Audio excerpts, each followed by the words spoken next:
నమస్తే. గత వారం 10 రోజుల నుంచి కూడా చైనా భారత్ మధ్య సంబంధాలు మెరుగుపడుతున్నట్టుగా కనిపిస్తోంది. దౌత్య సంబంధాలు కానీ, వ్యాపార సంబంధాలు కానీ. ఇక్కడ చైనా ఫారెన్ మినిస్టర్ భారత్కి రావడము, 2 రోజుల పర్యటనకి తర్వాత చాలా సంఘటనలు జరుగుతున్నాయి, చాలా పరిణామాలు జరుగుతున్నాయి. మన విదేశాంగ శాఖ మంత్రి జయశంకర్ గారు రష్యా పర్యటనకు వెళ్ళడం కానీ, అండ్ 31వ తారీఖున ప్రధాని మోదీ గారు చైనాకి వెళ్ళబోతున్నారు. షాంఘై కోఆపరేషన్ ఆర్గనైజేషన్ స్కో సమిట్ జరగబోతోంది, దాంట్లో పాల్గొనబోతున్నారు. అక్కడ చైనా అధ్యక్షుడిని కూడా కలవబోతున్నారు. సో ఈ పరిణామాలన్నీ జరుగుతున్నటువంటి తరుణంలో చైనా భారత్ ఈ కొత్త స్నేహం, ఈ మైత్రి ఎలా చూడాలి? చైనాను అసలు నమ్మవచ్చా? చైనా గతంలో ఎన్నిసార్లు వెన్నుపోటు పొడిచింది, ఎంత భారత్కి వ్యతిరేకంగా పనిచేసింది, ఈవెన్ ఆపరేషన్ సింధూర్కి ముందు పహల్గామ్ అటాక్కి సంబంధించి కూడా ఏ విధంగా చైనా పాకిస్తాన్కి సహాయం అందిస్తూ వచ్చింది, ఇవన్నీ కూడా తెలిసిన తర్వాత కూడా చైనా భారత్తో ఫ్రెండ్లీ రిలేషన్స్ని ఎందుకు కోరుకుంటోంది? అసలు భారత్కి మిత్ర దేశాలేవి, శత్రు దేశాలేవి, ఏ దేశంతో ఎలాంటి సంబంధాలను మెయింటైన్ చేయాలి, శాశ్వతమైనటువంటి మిత్రులంటూ ఏమైనా ఉన్నారా? రష్యా విషయంలో ఎలా ఉండాలి, ఇజ్రాయిల్తో ఎలా ఉండాలి, చైనాతో ఎలా వ్యవహరించాలి? అమెరికా రీసెంట్గా చాలా ఉద్రిక్త వాతావరణం కనిపిస్తోంది ట్రంప్ టారిఫ్ల నేపథ్యంలో. ఏవి మిత్ర దేశాలు, ఏ దేశంతో ఎలాంటి ఈక్వేషన్ మెయింటైన్ చేయాలి అనేటువంటి చర్చ జరుగుతోంది. దీని గురించి కాస్త క్లుప్తంగా మాట్లాడే ప్రయత్నం చేద్దాం. నాతో ఈ చర్చలో జాయిన్ అవుతున్నారు విశ్లేషకులు, రిటైర్డ్ కల్నల్ విష్ణువర్ధన్ రెడ్డి గారు. విష్ణువర్ధన్ రెడ్డి గారు నమస్తే అండి. నమస్తే. విష్ణువర్ధన్ రెడ్డి గారు, చైనా పూర్తిగా నమ్మలేము, కానీ ఇది స్వాగతించదగ్గ పరిణామమే అని చాలామంది అనలిస్టులు చెప్తున్నారు. మీ ఫస్ట్ రిమార్క్స్ ఏంటి సార్? చైనా లాంటి కొన్ని దేశాలు చాలా స్ట్రాంగ్ గా ఈరోజు ఉండవచ్చు. అయితే మన ప్రీవియస్ ఎక్స్పీరియన్స్లను ఆధారం చేసుకొని మనం ముందుకు వెళ్ళాలంట. అయితే నా ఒపీనియన్ మీరు కనుక అడిగితే, మనకు కొన్ని వేల సంవత్సరాల వెనక్కి వెళ్తే 3000, 2000, 1000 సంవత్సరాలు, ఆఖరికి 500, 300, 3 శతాబ్దాలుగా మనం ఎటువంటి ప్రాబ్లమ్స్ ఫేస్ చేశామో అదే ప్రాబ్లమ్స్ 3 తరాలుగా బ్రిటిష్ వాళ్ళ స్లేవ్స్ పాలించారు ఇక్కడ. సో మన ప్రజల మైండ్ ను మొత్తం బ్లాంక్ చేసి పెట్టారు. వాటి గురించి కూడా మీరు అడిగితే నేను మోర్ డీటెయిల్స్ ఇస్తాను. కరెక్ట్. అదంతా కూడా మనకి హిస్టరీని మనం మర్చిపోకూడదు. తప్పకుండా దాని నుంచి నేర్చుకోవాల్సినటువంటి విషయాలు, తప్పిదాలు జరగకుండా చూసుకోవాల్సిన విషయాలు కూడా చాలా ఉంటాయి. అయితే వ్యాపార సంబంధాల కోసం, వ్యాపారం కోసం చైనా కానీ అమెరికా కానీ ఏమైనా చేస్తాయి. అందుకే ఇప్పుడు ఈవెన్ ట్రంప్ టారిఫ్ల నేపథ్యము, అమెరికాని కార్నర్ చేయాలంటే ఈ పెద్ద దేశాలు, ఆసియా ఖండంలో ఉన్నటువంటి పెద్ద దేశాలు భారత్, చైనా కొన్ని విషయాల్లో కలిసి పనిచేయాలి. ఆ ఉద్దేశంతోనే దగ్గరికి తాజాగా జరుగుతున్న పరిణామాలన్నీ కూడా జరుగుతున్నట్టుగా కనిపిస్తోంది. గత 500 ఏండ్లలో స్పెయిన్, హాలండ్, పోర్చుగల్, బ్రిటన్ ఈ యూరోపియన్ దేశాలు ఆక్రమణ క్రమంలో అమెరికాను గనుక్కొని అక్కడి లోకల్ పీపుల్ అంతా చంపేయడమో తరిమేయడమో జరిగింది. ఆస్ట్రేలియాలో కూడా నరవధ జరిగింది. ఈ తెల్ల దొరల సామ్రాజ్యాలు ఏవైతే ప్రపంచం చుట్టూ ఉన్నాయో వాళ్లకు క్రూరత్వం వాళ్ళ బేసిస్. అయితే ఒక 100 సంవత్సరాల కింద, అంటే మొదటి 2వ ప్రపంచ యుద్ధం మధ్యలో అమెరికాకు ఏమర్థమైంది అంటే, యుద్ధాలు లేకపోతే మన కడుపులు మాడుతూ ఉంటాయి, అందుకే వాళ్ళు గ్రేట్ డిప్రెషన్ లోకి వెళ్ళారు. ప్రపంచం అంతటా ఏదో ఒక యుద్ధం నడుస్తూ ఉండాలి. సెకండ్ వరల్డ్ వార్ టైంలో కూడా ఈ జపాన్ ను వాళ్ళు సరెండర్ చేయించిన తర్వాత వాళ్ళ డీప్ స్టేట్ కు పనులు చెప్తూనే వచ్చారు. ఇప్పుడు ఇండియాకు ఇండిపెండెన్స్ అంటూ ఏదైతే ఇచ్చారో అదొక బూటకం.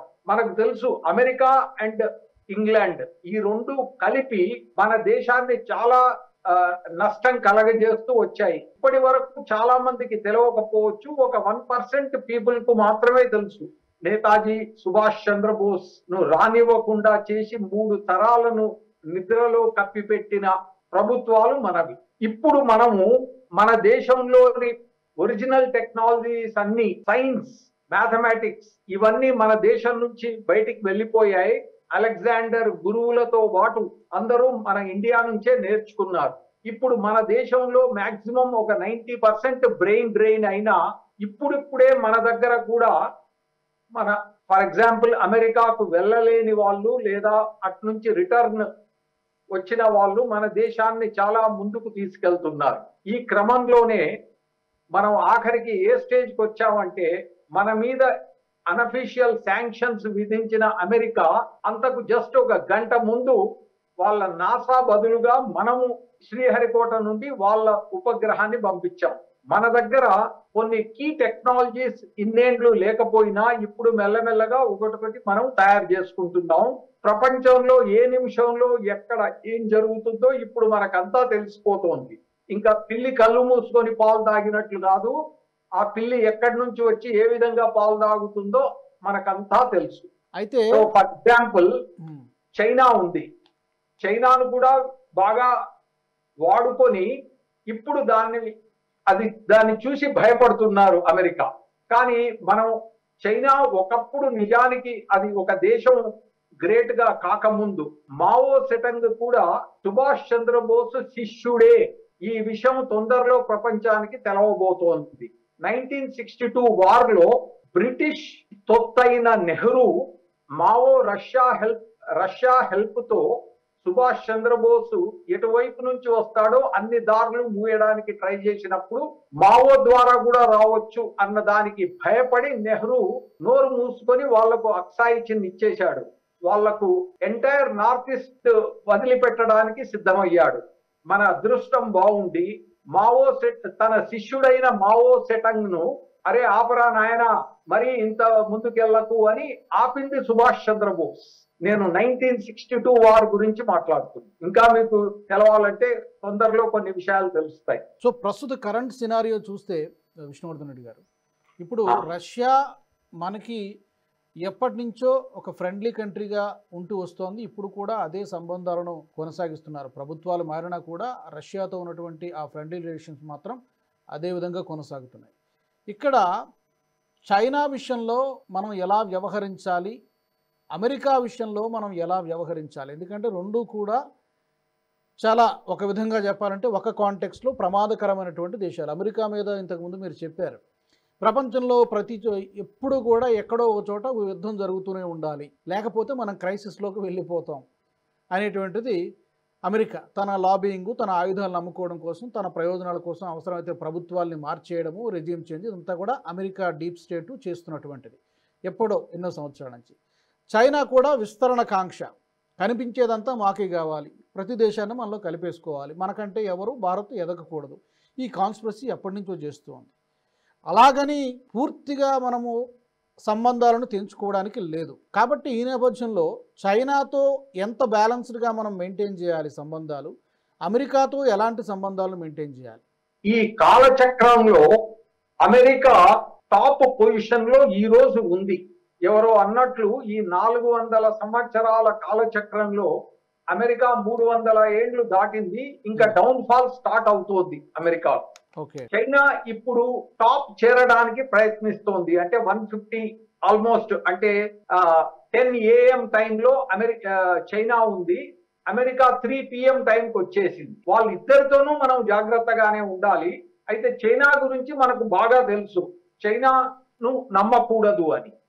ఆల్మోస్ట్ అదే కేటగిరీకి ఇప్పుడు అమెరికా కూడా వస్తోంది. అయితే మనం డిప్లొమాటిక్ గా వాళ్ళతో మెయింటైన్ చేయవలసిన రిలేషన్స్ చేస్తూనే ఉండాలి. మనకు ఎవరితో పర్మనెంట్ శత్రుత్వం అంటూ లేదు. ఉండకూడదు. సోవియట్ యూనియన్ ను ముక్కలు చేసినట్లు ఇండియాను ముక్కలు చేసుకుంటూ పోయారు. ఇంకా కూడా మిగిలిన ఈ ఇండియా, ఇప్పుడున్న ఇండియాకు ఒకప్పుడు డబుల్ ఉండేది. ఆఫ్ఘనిస్తాన్, బర్మా, శ్రీలంక ఇవన్నీ మన అఖండ భారత్ లోనివి. ఇప్పుడు మిగిలిన సగాన్ని కూడా మళ్ళీ కొన్ని ముక్కలు చేయాలన్న ఆ ప్రయత్నాన్ని మనం ఇప్పుడు ఆపడానికి ట్రై చేస్తున్నాం. అందుకని మనకు అమెరికా అండ్ చైనాను ఓన్లీ మనం నేరేటివ్ సెట్టింగ్ లో కానీ, మనం వాళ్ళు మనతో ఎట్లా ఉంటారో, మనం ఇక్కడ నుండి ఢిల్లీ టు వాషింగ్టన్ ఎంత దూరమో వాషింగ్టన్ నుంచి ఢిల్లీ కూడా అంతే దూరం అన్నట్లుగా ఉండాలి. జాగ్రత్తగా ఉండాలి. వాళ్ళు ఏదో మనకి ఆదమరిచి ఉన్నామంటే డెఫినెట్గా చాలా ప్రమాదాలు ఉంటాయి. అటు పాకిస్తాన్ విషయంలోనైనా, చైనా విషయంలోనైనా, అమెరికా విషయంలో వాళ్ళ ఏజెంట్స్ ఇప్పుడు ఇండియాలో చాలా సీరియస్ గా ప్రయత్నాలు చేస్తున్నారు. ఎవరు agents? Deep state of America అవును. పీపుల్ మన దగ్గర సేమ్ పాకిస్తాన్ అండ్ బంగ్లాదేశ్ లో క్రియేట్ చేసినట్లు. ఎందుకు కొన్ని 100 దేశాల్లో చేశారు, మన నైబర్హుడ్ లో చేశారు, ఇప్పుడు ఇండియా మీద విరుచుకుపడుతున్నారు. మనం చాలా జాగ్రత్తగా ఉండాలి. అదే ఇక్కడ రెజ్యూమ్ చేంజ్ కి కాన్స్పిరసీ డీప్ స్టేట్ కుట్ర పన్నుతోంది అనేది ఎప్పటి నుంచో ఉన్నటువంటి అనుమానాలు. ఏదో ఇప్పుడు రీసెంట్గా జరుగుతున్నటువంటి పరిణామాలు కూడా కాదు. ట్రంప్ మాట మనం వినడం లేదు, దారికి రావట్లేదు, ఇప్పుడేదో కొత్తగా మొదలైంది అనుకోవడానికి లేదు. గత లోక్సభ ఎన్నికలకు ముందు నుంచి కూడా జరుగుతుంది, ఇంకా అంతకుముందు నుంచి కూడా ఈ డీప్ స్టేట్ జరుగుతోంది. అంటే వాళ్ళకు కావాల్సిన మనుషుల్ని లేదా పార్టీల్ని అధికారంలో పెట్టుకోవడము, వాళ్ళకి నచ్చకపోతే అక్కడ ఏదో ఒక విధమైనటువంటి అస్థిరత, అశాంతిని సృష్టించేటువంటి ప్రయత్నం డీప్ స్టేట్ చేస్తుందనేది కుట్ర. ఏదో రాబర్ట్ కెనడీ నెహ్రూ గురించి అసలు సంగతులు తెలవక ముందు ఏదో కొద్దిగా ఇండియాకు హెల్ప్ చేశాడేమో కానీ అటువంటి వాళ్ళని వాళ్ళు బతకనివ్వరు కదా. ఆ తర్వాత నుంచి అమెరికా మనకు తన ఒరిజినల్ రూపాన్ని చూపిస్తూనే ఉంది. 1970 నుండి ఈ రోజు వరకు కూడా వాళ్ళ ఒరిజినల్ బుద్ధులు. అయితే ఇప్పుడు ట్రంప్ అన్నవాడు కొంచెం ఓపెన్ గా చేస్తున్నాడు, మిగిలిన వాళ్ళ అంత దాపరికం లేకుండా చేస్తున్నాడు. డిప్లొమాటిక్ గా ఏం లేకుండా ముక్కుసూటిగా ఇంకా చెప్పాలంటే కొంచెం ఎక్స్ట్రీమ్. మిగిలిన వాళ్ళ స్వరూపాలను అతను బయట పెడుతున్నాడు. అతను కొత్తగా చేస్తున్న నెగటివిటీ ఎక్కువేమీ లేదు. అవును, ఎందుకంటే ఇప్పుడు అతనికి పేషెన్స్ కానీ డిప్లొమసీ కానీ తెలియదు అని చాలా మంది అంటారు. అండ్ అతను ఏదైతే అనుకుంటున్నాడో మేక్ అమెరికా గ్రేట్ అగైన్ అనేటువంటి ఒక టార్గెట్తో వెళ్తున్నాడో, కానీ అతను అనుసరిస్తున్నటువంటి విధానాలు ఇతర దేశాలతో ప్రవర్తిస్తున్న తీరు మాత్రం సరిగ్గా లేదు. ఇది అమెరికా దీర్ఘకాలిక ప్రయోజనాలను దెబ్బతీస్తాయని చెప్పి అక్కడున్నటువంటి సొంత పార్టీ నాయకులు, నికీ హేలీ లాంటి వాళ్ళు, కొంతమంది ఎకనమిస్టులు తాత్కాలిక ప్రయోజనాల గురించి మాత్రమే ట్రంప్ ప్రయత్నాలు చేస్తున్నాడు తప్పితే దీర్ఘకాలికంగా భారత్తో ఇలా నడుచుకోవడం తప్పు, అది అమెరికాకే నష్టం.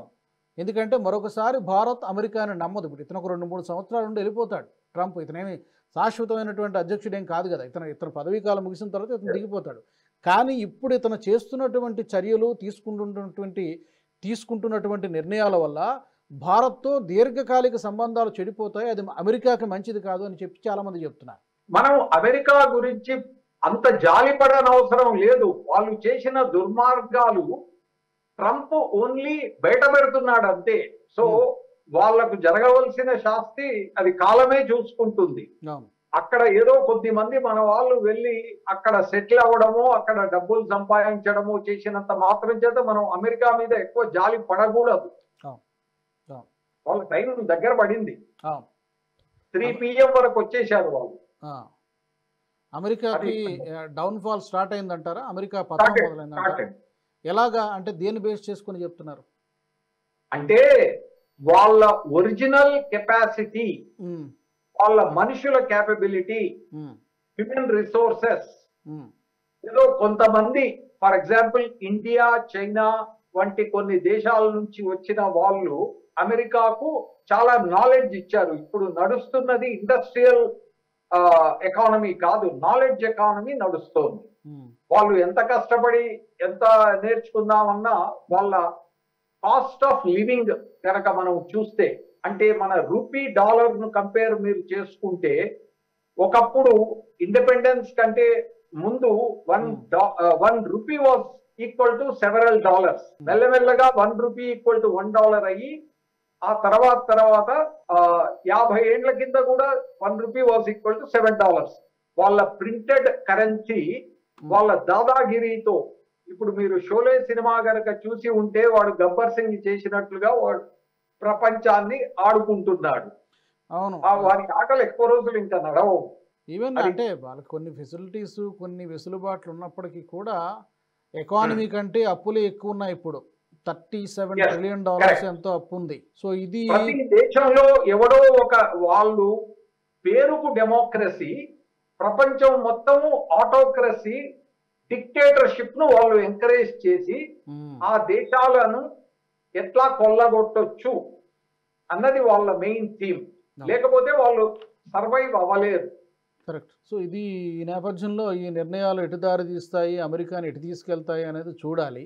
అండ్ చివరిగా ఇప్పుడు జైశంకర్ గారు రష్యా పర్యటనకి వెళ్ళారు. ఇది ఎజెండా సెట్ చేయడం కోసం మాత్రమేనా? ఇప్పుడు ప్రధానమంత్రి మోదీ గారు వెళ్ళడానికంటే ముందు రొటీన్ ఫార్మాలిటీ అనేది ఏమేమి మాట్లాడతారు, జిన్పింగ్ని కూడా కలిసే ఆల్రెడీ అది కూడా ఫిక్స్ అయినట్టుగా ఉంది షెడ్యూల్.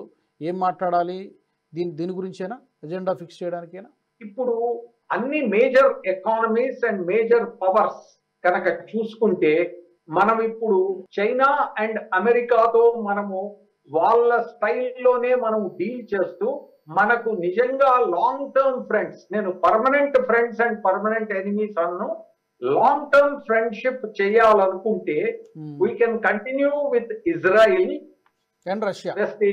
వెస్ట్ ఏషియాలో ఇజ్రాయిల్, యూరోప్ లో ఫ్రాన్స్ అండ్ ఏషియాలో రష్యా, ఈ 3 దేశాలతో కలిపి నా కాన్సెప్ట్ ఏమిటంటే ఐఐఆర్ ను మధ్యలో ఎఫ్ ను కూడా యాడ్ చేసి ఐఐఎఫ్ఆర్ చేసుకోవచ్చు.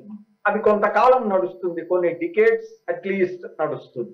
ఈ కలిసి ప్రయాణం చేయాలి, దేశాల మధ్య ఈ అవగాహనతో పనిచేయాలి. ఏదైనా ఒక వ్యవస్థ ఏర్పాటు చేయడమా, ఒక సమిట్, బ్రిక్స్ లాంటిదో, లేకపోతే ఇట్లా ఒక వ్యవస్థ లాంటిది ఏమైనా ఏర్పాటు అయితే ఆల్రెడీ ఉన్నవి సరిపోతాయి అంటారా? కొత్తది ఏమైనా ఒక ఇప్పుడు ఎన్నో వస్తూ ఉంటాయి. ఫర్ ఎగ్జాంపుల్ బ్రిక్స్, ఎస్సీఓ, అవును, మన ఇండియా మన నైబర్హుడ్ లో అయితే మనం ఏదో బిమ్ స్టాక్ అని ఏవేమో మనం ఎక్స్పెరిమెంట్స్ చేస్తూ ఉంటాము.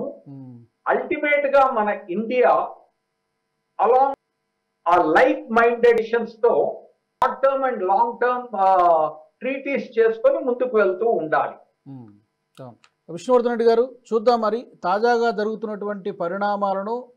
ఒక విధంగా కొంత ఇబ్బందికరమైనటువంటి వాతావరణం ఉన్నప్పటికీ కూడా ఈ క్రైసిస్లోంచి ఆపర్చునిటీస్ ఏ విధంగా క్రియేట్ చేసుకోవాలో, ఈ సవాలును ఎలా ఎదుర్కోవాలో ప్రస్తుతం ఉన్నటువంటి ప్రభుత్వానికి బాగా తెలుసు. ఆ ప్రయత్నమే జరుగుతోంది.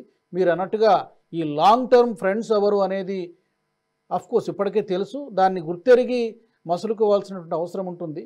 Thank you very much for your analysis Vishnuvardhan Reddy గారు, ధన్యవాదాలు. మరి మా ప్రేక్షకులు కూడా మీ యొక్క అభిప్రాయాలను తెలియజేయచ్చు. భారత్కి లాంగ్ టర్మ్ ఫ్రెండ్స్ ఎవరు, దీర్ఘకాలిక మిత్రత్వ దేశాలు ఏవి, అలాగే ఎవరితో కాస్త జాగ్రత్తగా, ఏ దేశాలతో కాస్త జాగ్రత్తగా వ్యవహరించాలి, ఇది కూడా ఈ విషయాల్ని మీ అభిప్రాయాలు ఏమైనా ఉంటే తప్పకుండా మీరు కామెంట్ సెక్షన్లో మాకు చెప్పవచ్చు. అలాగే మా ఎన్హెచ్ టీవీ నుంచి ఇంకా ఎలాంటి అంశాలను కోరుకుంటున్నారో కూడా మీరు కామెంట్స్ ద్వారా మాకు తెలియజేయవచ్చు. తప్పకుండా సబ్స్క్రైబ్ చేసుకోండి ఎన్హెచ్ టీవీ నేషనలిస్ట్ హబ్ ఛానల్స్ని. జై హింద్. ఈ వీడియో మీకు నచ్చినట్టయితే లైక్ చేయండి, 10 మందికి షేర్ చేయండి. అలాగే కామెంట్ల రూపంలో మీ అభిప్రాయాలను మాతో పంచుకోండి. Nationalist hub group of channels ను సబ్స్క్రైబ్ చేసుకుని తెలుగునాట జాతీయవాద జర్నలిజాన్ని ప్రోత్సహించండి. ఈ వీడియో కింద ఉన్న బెల్ ఐకాన్ పై క్లిక్ చేయడం మర్చిపోవద్దు.